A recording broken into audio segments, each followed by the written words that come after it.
अल्लाह ने इंसान को ऐसा बनाया है कि जितनी वो टक्कर लेता है उतना ज्यादा वो ताकत उसमें आ जाती है।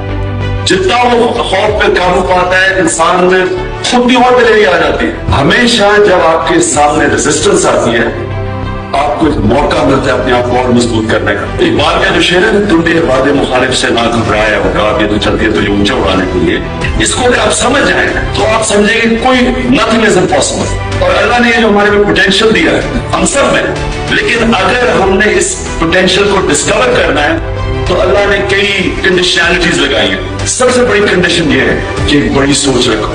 जितनी बड़ी सोच उतना बड़ा इंसान। बड़ी सोच क्या होती है? अपने से हट के। जब तक आप अपने आप के ऊपर अपनी मैं पे काबू नहीं पाते, मी एंड आई इसको कॉन्कर नहीं करते, कभी आज तक दुनिया में कोई बड़ा इंसान नहीं बना। तो जो आपकी सोच अगर मेरे पे रह जाए तो एक मटीरियलिस्ट सा इंसान बन जाता है कि नंबर 1 अपने मैं पे काबू पाओ और बड़े इंसान बनो।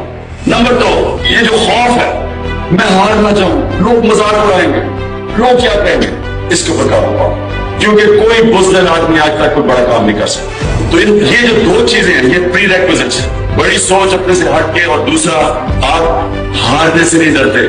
जो इंसान हारने से नहीं डरता उसको कोई हरा नहीं सकता।